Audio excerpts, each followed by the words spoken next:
Namaskar. Welcome to this new session. We were considering Ishwar Pranidhan, and therefore we had to consider Ishwara and Pranidhana. Ishwara is that entity, Almighty, Bhagwan, Ishwar, Paramatma, Parabrahma. And Pranidhana means Bhakti, Bhagavad Bhakti. The love that is directed towards this entity gets called bhakti. So we came to this point of discussion and we had long sessions on Ishvara, about 7-8 sessions on Ishvara and then about 8-10 sessions on Pranidhana. We came to this point of discussion on account of Sutra Ishvara Pranidhanadva, the 23rd Sutra in the first chapter. So the Sutra prescribed something as Ishvara Pranidhana. That means Bhagavad Bhakti, in simple words, Bhagavad Bhakti, Ishvara Bhakti. And then it became imperative that we described Ishvara, defined Ishvara, described Ishvara, enumerated Ishvara, discussed Ishvara. And then Pranidhana, the Bhakti. And Pranidhana again entailed discussing Bhakta and Bhakti, the devotion and devotee. So, the last few sessions, quite a number of sessions were dedicated to the discussion of Ishvara and Pranidhana. So that is important as background for the sutras 23 onwards in the Samadhipada. So this topic of Ishvara commences with the sutra Ishvara Pranidhanadva, that is 1.23. Then Klesha Karma Vipaka Asha Yair Aparamrushtaha Purusha Vishesha Ishvaraha, that is 1.24. And we had come to this sutra 1.24, and therefore we described 23 and 24 by discussing Ishvara Pranidhana, therefore Ishvara and Pranidhana, therefore Ishvara, Bhakta and Bhakti. So that would be important background to understand the Ishvara. Then Patanjali commences the section on Ishvara with sutras such as Tatra Niritishayam Sarvagna Bijam 1.25. Sa esha purvesham api guruhu kalena anuvachchedat 1.26. Tasya vachaka pranavaha 1.27. Tajjapas sadartha bhavanam 1.28. Tatha pratyakchetanaadigam api antaraya bhavasya 1.29.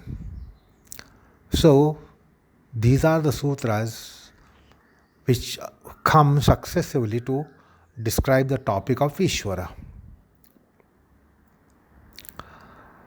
And of course the Ishvara again is being discussed later in Sadhanapada, the first sutra, Tapasvadhyayeshwar Pranidhanani Kriya Yoga. So that's another sutra which comes for Ishvara in Sadhanapada. Then again Ishvara comes in Ashtanga Yoga topic, the niyamas there, Shaucha, Santosha, Tapaswadhyaya, Ishvara Pranidhanani, Niyamaha. One more sutra brings in Ishvara Pranidhana. And then one more final sutra comes on Ishvara in mentioning the fruits of niyamas. Each of the 5 niyamas have fruits. Just as each of the 5 yamas have fruits, each of the 5 niyamas have fruits. And the 5th of the niyama is Ishvara Pranidhanam. And the fruition of it is Samadhi Siddhi Ishvara Pranidhanat. So these are the sutras which come to consider the Ishvara and Ishvara Pranidhana. So understand the place occupied by the topic of Ishvara in Yoga Sutras. It is significant and substantial. Now we considered the 23 and 24 sutras so far in our discussion. Now we are coming to the 25th sutra. Tatra Niritishayam Sarvagnya Bijam. Of course, passing reference was made to this sutra on an earlier occasion. Now we'll look into it with little more intent and little more insight. So what is this sutra saying? Tatra, in that Ishvara, because Ishvara is being discussed. So that Ishvara, in him, the seed of omniscience is unexceedable. It reaches unexceedability. The seed of omniscience reaches unexceedability. Tatra Niritishayam Sarvagnya Bijam. Sarvagnya Bijam, seed of omniscience. Sarvagnyam, omniscience. Sarvagnya Bijam, seed of omniscience. Niritishayam, reaching unexceedability. That's called Parakashta. So, it is said that the seed of omniscience reaches unexceedability, infinitude. Now, in common man's parlance, we would end up saying that Ishvara is omniscient. We would say that Ishvara is omniscient. But being text of philosophy, there has to be measured words and proper usage of the words to convey proper meaning, not a grosser meaning. And therefore he uses the word or expression, the Sarvagnya Bijam, seed of omniscience and not just omniscience. So the seed of omniscience reaches unexceedability. Now we can understand in the language of life, the bijam is the seed, and the manifestation corresponds to seed. If the seed is inferior, the outcome is inferior. If the seed is superior, the outcome is superior. So things depend upon seed, bijam. So therefore, Patanjali mentions a concept called seed of omniscience. You see, because otherwise we also are in habit of declaring some exalted people as if they are omniscient. They know everything. So, those people are so intelligent or so wise, quite above normal wisdom of mortal human being, that we end up saying that he is an omniscient person. Now, this omniscience can be more or less. So strangely, there will be a condition. Somebody is omniscient, somebody is more omniscient, Somebody is more than that omniscient. Somebody is much more than that omniscient. So this can go on almost ad infinitum. So there will be that confusion. The concept will be not clear and conspicuous, but there will be ambiguity. Like saying somebody is omniscient, somebody is more omniscient, somebody is much more omniscient than more omniscient. Somebody is much more omniscient than more omniscient and more omniscient. Somebody more and more omniscient than more and more and more and more and more and more omniscient. So there is that ambiguity. Therefore, Patanjali devises a concept called Bijam, the seed. Because it is the seed that is going to give manifestation. So if there is a seed of omniscience, then you will have a sprout of omniscience. It will generate omniscience. If there is a seed of omniscience, it will generate a seed of omniscience. Now if the seed qualitatively, grade-wise, is exceedingly supreme, and so much supreme that nothing can be exceeding that, there is no possibility of further increase in the grade, quality, the breed of the seed. And therefore he precisely brings this concept that in Ishvara, the seed of omniscience reaches infinitude, that is unexceedability.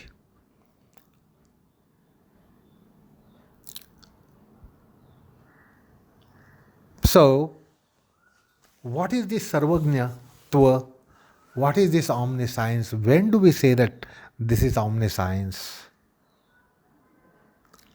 So, Bhashyakara describes this.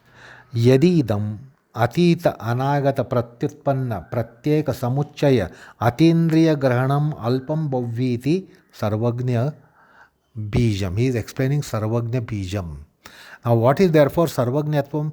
You can deduce what is sarvajñatvam. Why do we say that somebody is sarvajña? Because he knows everything. Now when he knows everything, that means he knows everything of the past, of the future, and about the present. So what is called as Trikala Jnani? One should not be just knowing everything. That won't be omniscience. One should be knowing everything of all times. So that will be Sarvajñatva. So somebody should be knowing everything of all times. Now, everything we can imagine. What is everything? A to Z, everything. But then all times means what? Of the realm of the past and of the realm of the future, and that which comes in between, which is called present. So this is what is considered to be omniscience. Not knowing everything, but knowing everything all the time, knowing all the things of all the times. Knowing all the things of all the times. Then perhaps knowing all the things of all the times at any time, at every time, and all times. So let's try to investigate into the concept of the so-called omniscience. So knowing everything about everything in all the times and at any point in time and at all points in times. So this would be what omniscience mean. Now, as I said, this can be more or less. That's why he says it is atindriyam. Moreover, this is knowledge about atindriyam. Because where do we have lack of knowledge which is atindriyam, which is beyond our senses? beyond our external internal senses. So something that is beyond our internal external senses, we say it is unknown. So we mortals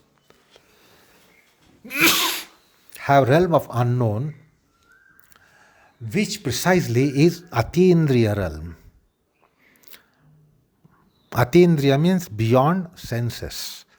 Beyond senses means beyond the five senses, external and internal senses as well. Internal three senses. So usually we refer to omniscience to these things.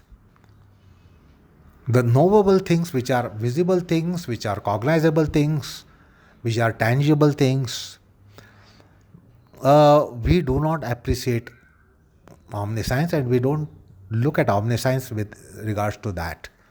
So basically it is Atindriyam. Now what is beyond perception, cognition is all that gone into the realm of past. That is Atindriya. Then what is yet to come, everything in the realm of future is also Atindriya. It is extrasensory.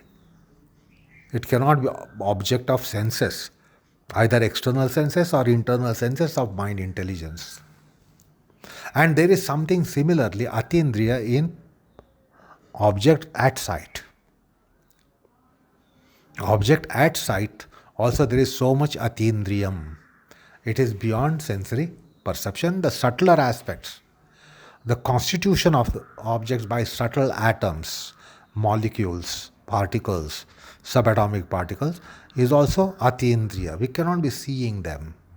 So the Atindriya aspects are of the realm of the past, everything of the past, realm of the past, then everything of the realm of the future. Because that is potential thing that is yet to come into existence. So there is a lot of Atindriya, extrasensory aspects in the realm of the past and realm of the future. And also in the realm of the present, there is great amount of extrasensory objects which cannot be grasped, sensed, seen, perceived, cognized, comprehended, which are subtle things in gross manifestations. All the gross things are constituted by subtle things. And the subtle things can be so subtle that they are extrasensory. They are extra mind, extra intelligence even. So they could be constituents of grosser things which are very subtle in the form of atoms, molecules, particles, subatomic particles. So this is Atindriya, realm of Atindriya. So Vyasa makes it more clear by saying, Yadidam atita anagata pratyutpanna pratyeka samuchaya Atindriya grahanam alpam bhavviti sarvagna bijam. So this alpatva and bhavvatva is there, that is more or less aspect is there. Or superior or more superior, or inferior or superior. This is there because of the seed of omniscience. So behind the omniscience, there is something more or less aspect. Superior to more superior and more superior aspects. This is because of the seed. It is because of the seed, and that's the Sarvagnya Bijam. Then it is also to be understood as students of yoga. In Patanjali's treatise, we get two concepts. See, omniscient means what? All knowing. But in case of mortals, in case of you and me, we can never be getting omniscience. We will never become omniscient. But, however, we can have a power to be knowing everything. So power to know everything, power to be knowing everything are two different things. But in English, you don't have two separate expressions for this. One who knows everything and one who is capable of knowing everything. These two separate terminologies are not there in English. However, they are in Sanskrit. Sarvajñatvam, Sarvajñatrutvam. We will be dealing with Sarvajñatrutvam as a yoga siddhi. A yogi can attain what is called as Sarvajñatrutvam. He has capacity to know everything when it is well accomplished, when he is accomplished in particular siddhi, when he attains that siddhi, he has power to know everything. So power to know everything is one thing, and to be knowing everything is another thing. So to be knowing everything, there is a word in English called omniscience. But there is no such word, technical word or more precise word in English for capability to be knowing everything. Although we wish to know everything, we cannot be knowing everything. It is because of lack of power in us. Yes, we want to know so many things and we want to know perhaps everything, but we cannot be knowing. It is because of our limitations. But yogis, by their yoga siddhi, break these barriers and they develop a power that if they wish, if they intend, they can know whatever they want to know. At a point in time, we don't want to be knowing everything. We can't digest it, we cannot put up with it, and we will go mad. However, we all cherish a power that I should be knowing everything that I want to know whenever I want to know. Now I want to know this, I should be able to know this. Tomorrow I want to know something else, I should be able to know that. Day after tomorrow I want to be knowing something, I should be able to know that. But we don't want everything to be known simultaneously. This is not capable for human intelligence. And even if it is getting it, it will not be put up with. You cannot be putting up with it. If you know everything all the time, everywhere, it will be a problem. It won't be a siddhi. So, whenever we want to know something, if we are able to know it, that's a great achievement and attainment. And this is what the mortal would be going for. Whenever I want to know, I should have no shackles, no obstructions, no impediments. I should know it. Then I want to know something else. I will go for pursuit of knowing something else. And then that way, human being cherishes sarvajñatrutvam, not sarvajñatvam. Human mind would be cherishing sarvajñatrutvam, all knowability, omni-knowability. There is no such word in English. So there is only word omniscience. So there is something that can be called as what human beings would be wanting is omniscienceability, not omniscience. Omniscienceability. Wherever I want to be sciencing something, that is knowing something, I should be able to know. And not knowing all the things all the time from everywhere, no. We won't be looking for that. Therefore, the omniscience is only with divinity. can be with divinity. Only divinity can put up with omniscience. We all don't want it.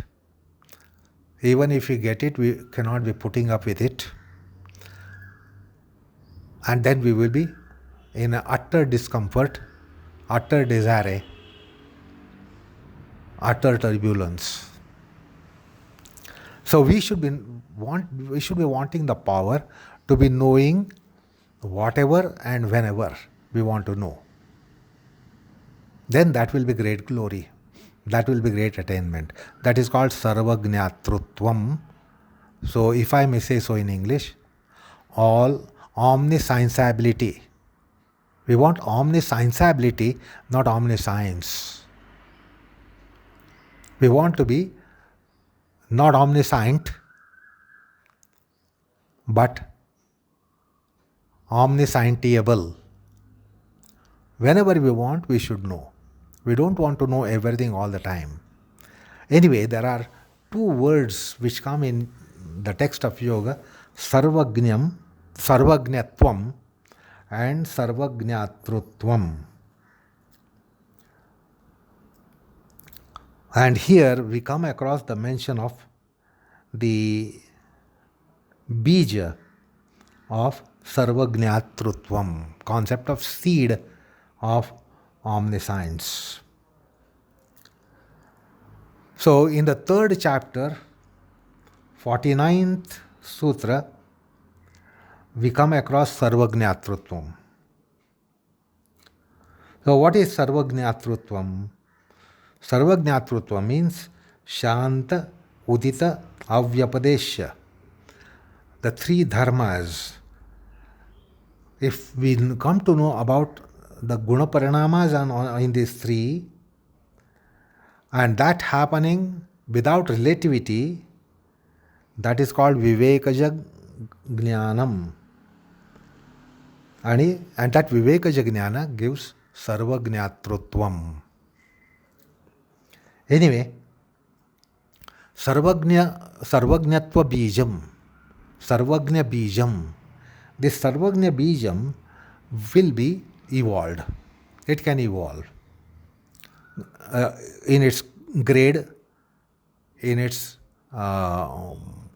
qualification and quality. Now when it goes on evolving, it will reach a point where onwards there is no scope, there is no chance, there is no possibility for it to evolve further. That's called acme point. It reaches the acme position where onwards it cannot be improving. There is no way for it to improve, there is no possibility for it to improve, there is no scope for it to improve, there is no advantage for it to improve. That's called niratisheta. So when it reaches that level, that is what the Ishvara has. The Sarvagnya Bija. Sarvagnya Bija reaches unexceedability. It is not incapacity to increase. There is no space to increase. There is no chance to increase. There is no scope to increase. There is no purpose of increase. There is no probability of increase.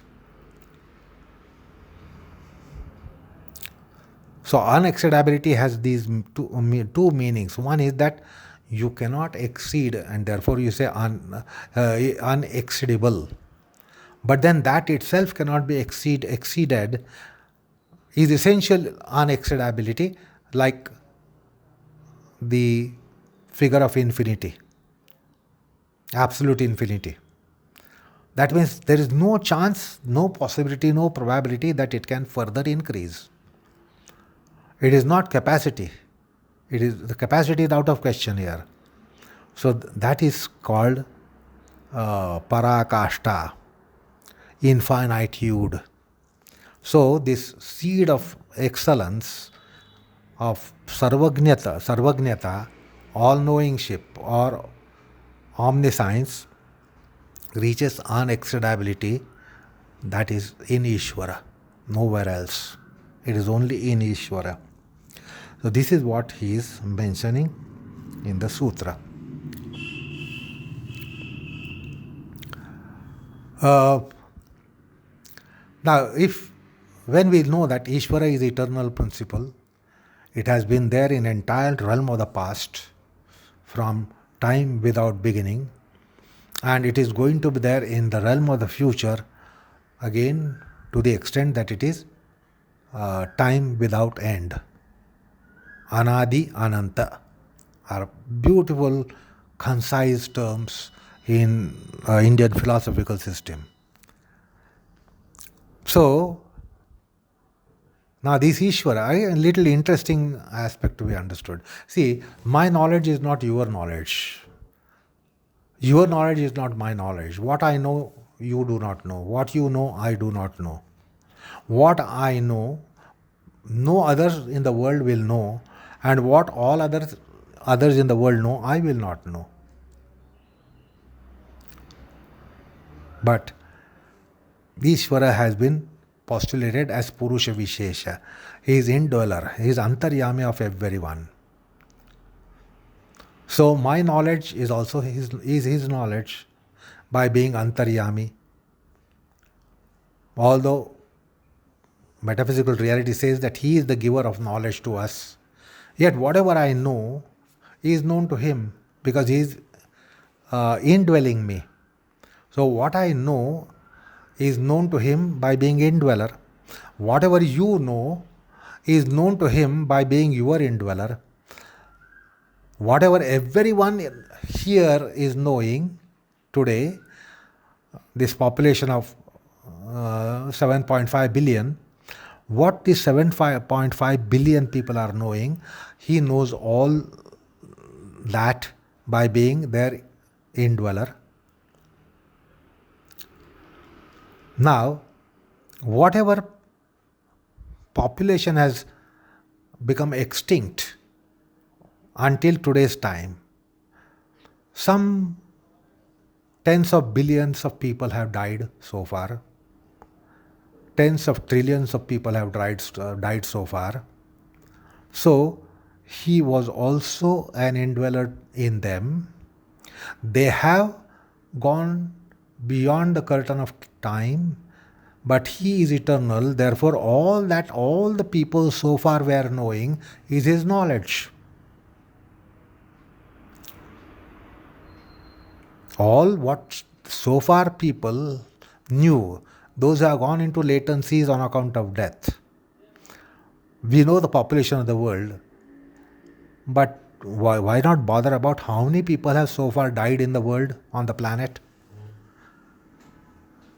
So if you compute how many people so far have died, and they all had some knowledge in some realm. So somebody is a physicist, somebody is a chemist, somebody is a lawyer, somebody is an artist, somebody is a mathematician, somebody is physician, somebody is astrophysicist to zoologist, A to Z. So different people have different knowledge because we make pursuit in different realms. In A to Z sciences. So somebody knows the A science, somebody knows the Z science. And there are many who know between the A and Z so many sciences. So many people have been knowing all this. What is the knowledge? What is the knowledge today? We can say this is the knowledge of modern man, today's man, contemporary man. But what about the knowledge of previous eons, previous eras? From time without beginning, since when the man came in on the planet, they have been having knowledge in some realm or the other. Who is maintaining all this knowledge? No one is maintaining all that knowledge, although there might be some legacies in cultures, families, etc., etc. We have lost so many knowledges. But who is retaining it? Divinity is retaining it because he is postulated as indweller of every being.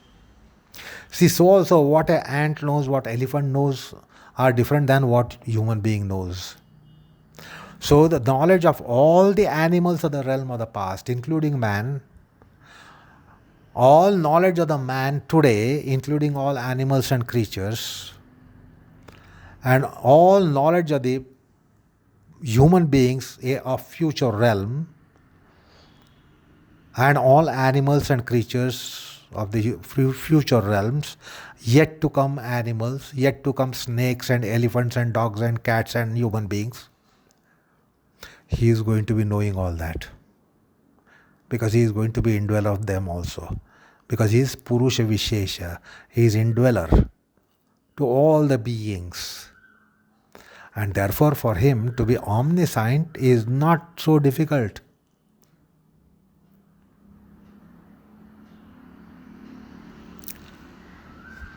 So that's also one way of looking at this Sarvagnyatva. He can easily put up, because he is indweller of everyone. So he is indweller of you, me, and all the people today, all the people of the world, those 7.5 billion people, plus all those multi-billion animals and creatures and birds and insects. Everyone has intelligence. Everyone has intelligence.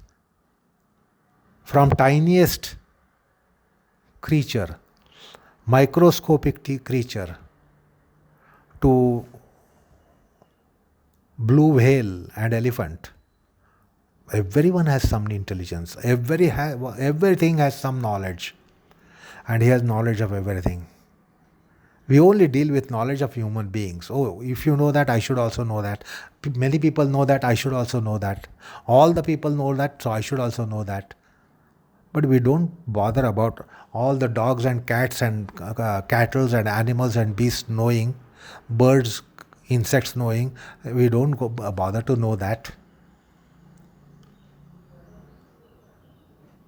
So if we try to map our omniscience, our expected omniscience, cherished omniscience of human beings, yet it is limited, because we do not consider the knowledge of subhuman species, superhuman species,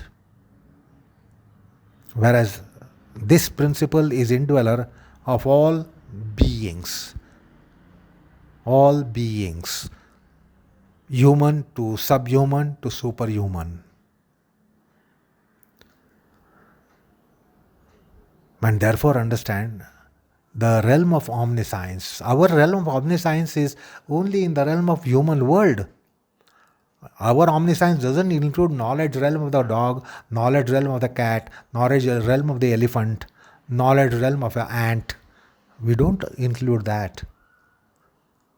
So see how we falter in our concept and idea of omniscience. Here is the scope. In the philosophy, we are given this opening to understand omniscience in perspective. So, the divinity being indweller of all the beings of all the times, past, present, future, from time without beginning to time without end. So understand what is the scope for him to be very natural, very, very natural, omniscient.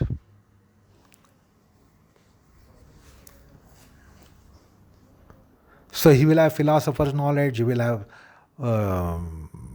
knowledge of physicians, scientists, artists, biologists, anatomists to zoologists. Name any science, physical science, social science, normative science, astrology to astronomy to any science. Because we have astronomers, we have astrophysicists, we have physicists, we have lawyers, attorneys, we have medicos, we have engineers, every kind of engineers, civil to electrical to electronics to software to what not, automobile to aeronautics. So all that intelligence very naturally is available to divinity. He knows what I know, he knows what you know, he knows what all of you know, he knows what everyone knows. He knows what everyone extinct already. He knows all that. They have gone. Their knowledge is there. He has all that knowledge. There are people yet to come. There are lives yet to come. He will have knowledge of all of them as well. We can't be having knowledge of all those. Anyway, so in philosophy, try to understand how the word omniscience is considered. In the lexicons, it won't be considered like that. But in philosophy, it is considered. Well, that is little amusement that we delineated on that aspect. So his seed of omniscience reaches unexceedability. Now why for? Why is it that he should be knowing everything?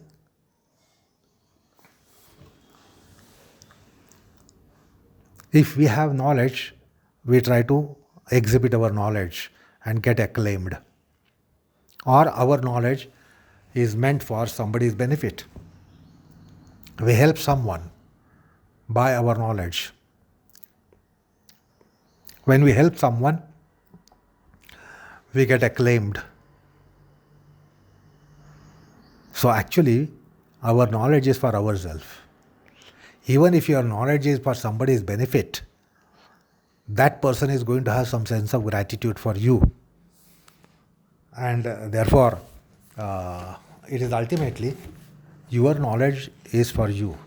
Your omniscience is for you only. Now, why is that in divinity? So, Vyasa has mentioned that his knowledge is not for himself. There is no Atmanugraha in him. Because we all try to get knowledge and we all get a satisfaction, contentment by our knowledge. We ourselves have happiness to pride, arrogance by our own knowledge. But when it is in divinity, and that too such unexceedable quality and quantity, it is not for Atmanugraha. It is for Paranugraha. It is for others. That is not a glory for him. That is glory of him. Whereas any glory comes to us, it is our glory, it is glory for us. We ourselves enjoy, rejoice at our own glory. If I am the strongest man in the world, then I have my own joy by being the strongest man in the world.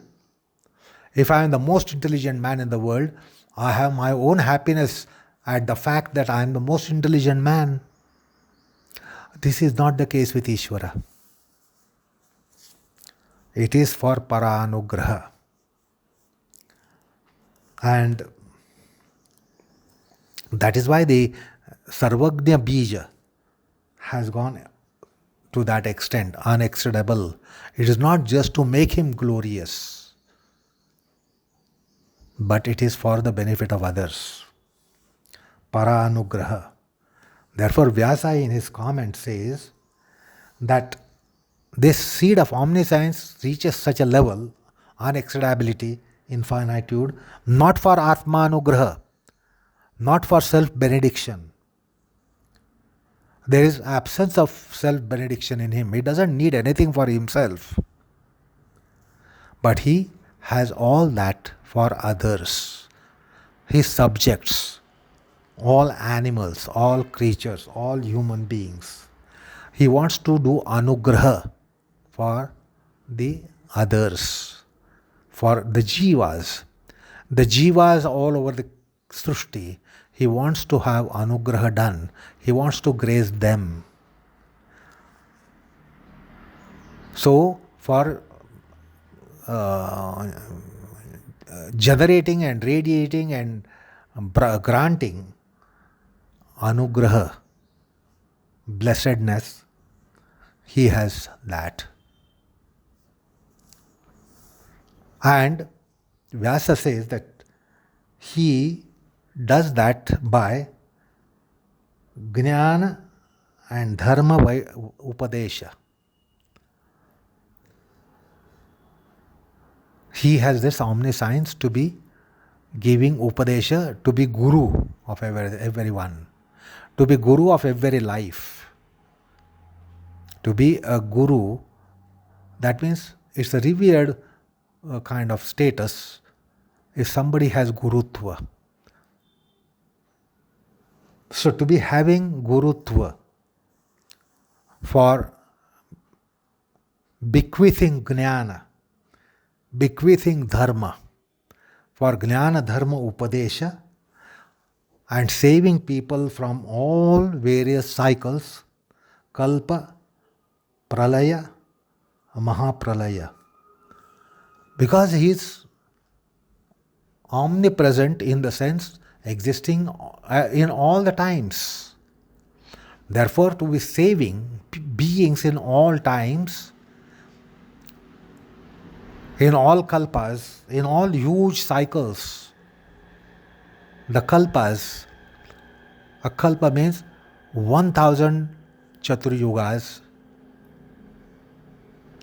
and then Pralaya and Mahapralaya.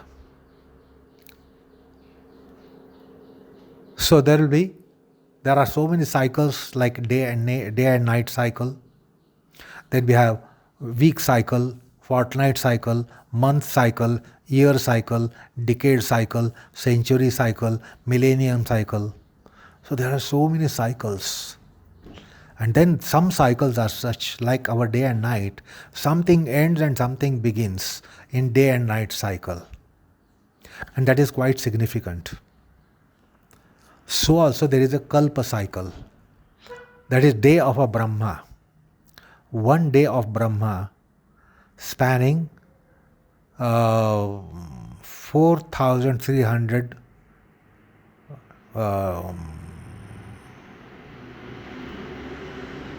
4,320 millions of years. So 4.32 billion years, there is a huge deluge, dissolution, after every kalpa ending at the time of 4.32 billion years. So that's the end of Brahma's day. And therefore there is equal duration of night of Brahma, 4.32 billion years of night, no creation. And then again comes the next day of Brahma, next morning of Brahma, and his day extends to 4.3 billion years. So this continues for his 100 years of lifespan. And at the end of lifespan, there is Mahapralaya, until the new Brahma comes in. So Kalpa, Pralaya, Mahapralaya, there are these lives. So he has been savior by giving wisdom to people, wisdom to life, because we are saved by life. Materialists might say we are saved by money. Money is our savior. If you have money, you live. If you don't have money, you die. Yeah, that is okay from materialism point of view. But it is the knowledge that saves us. Wisdom that saves us is also true. So let us look at this dimension. How are we saved by knowledge? We know how we are saved by having food and water. That's our physical existence. We will be saved. If we don't have food and water and air, our physical existence will go away. Yeah, okay. For physical existence, we need air, water, food, sun, etc., etc. The 5 elements, etc. Nature, etc. But then we are immortals. So as we know something, our physical existence lives by food and water and air. But then some aspect of our existence depends upon our knowledge.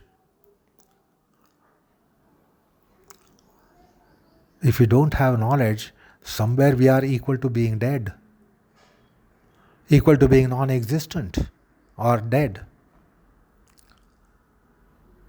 So, his savior, by giving dharma upadesha and jnana upadesha, time to time he gives us the upadesha of jnana and dharma, because dharma is that one which sustains us. If you recall, dharati iti dharmaha, that which sustains is dharma. We have delineated on dharma and religion some times back. Religion is not dharma, dharma is not religion. Dharma is that which sustains us. All beings are sustained by their svabhava dharma. And human beings need to understand niyata dharma, vihita dharma as well. So he gives dharma. The snakeness in snake is helping the snake thrive through ages. If the snake loses snakeness, snake will perish. So that snakeness is dharma. So that is instilled in every snake. When the snake is born, he also gives the snakeness. Snakeness means the buddhi of snake, to be a snake. If it loses the buddhi as snake, if it loses the snake buddhi in itself, it will perish. Even perhaps a mouse will eat it. But when it has snake buddhi, it will eat the mouse. If it loses the snake buddhi, snakeness, even a mouse will eat it away. It will perish. That's why he gives dharma, upadesha, jnana upadesha, for all these lives which have been floating on the surface of some planet and this planet from time without beginning. So for them, he has omniscience. So he gives you the wisdom that you want, he gives you. The wisdom that A wants, he gives to A. Wisdom that B wants is different than wisdom of A, he gives to B. Wisdom of C is different than the wisdom of A and B, and therefore he also gives wisdom C to C. He gives everyone their wisdom. So that is why he is for Paranugraha and not Atma Anugraha.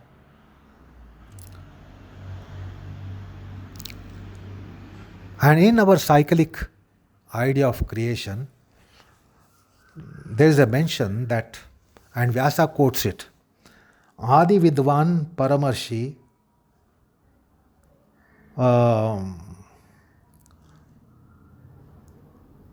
Adi Vidwan Paramarshi means Kapila Rishi, gave instructions to Asuri, the Sankhya Jnana, which is the wisdom needed for spirituality. So he says Adi Vidwan Kapila gave intelligence to his disciple Asuri. And then we have been getting the Sankhya Jnana from generation after generation. So Asuri passed on to his disciples, they passed on to their disciples, they passed on to their disciples, and it has flown down to us. However, at the beginning of a cycle, Kapil Rishi gives Sankhya wisdom. And this is mentioned in Sankhya Tantra and in the Sankhya school of philosophy, which is also corroborated in Upanishads.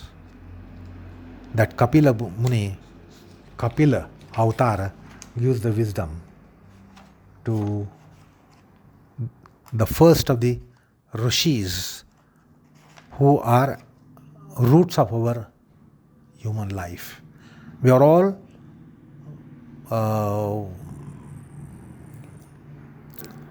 having ancestors in rishis We have concept of rishis for life to be created in the human form. And the rishis are given knowledge by Paramatma. And then they pass on the knowledge to generation after generation. So he is having this omniscience.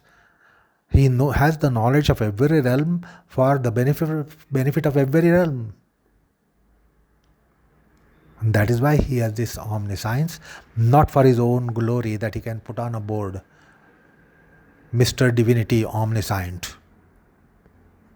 And then you can go and consult him for anything and everything. No, it is not for his own glory.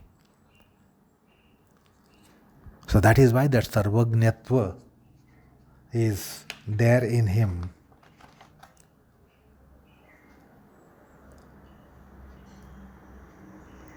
Now why he has this?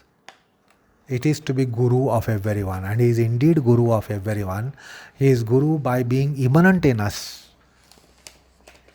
And therefore, the next sutra comes to mention that. Sa esha purvesham api guru kalena anavachchedat. So why he is omniscient? It is not for his own glory. Understand this. Because the moment we become knowledgeable and we get the degrees, we want to put it on a board at the door. So and so. This is the qualification. And then we have our joy in being that much qualified. If you and me are intelligent, we have our own happiness. It's self-gratification. It gratifies us that I am intelligent. It gratifies you that you are intelligent. So it's for your own gratification primarily that you have your intelligence. But his omniscience is not for himself. It is for him to radiate, dispense with, bequeath. Anyway, so let's adjourn this session at this point in time. Let us proceed on this in our next session. So namaskar all of you.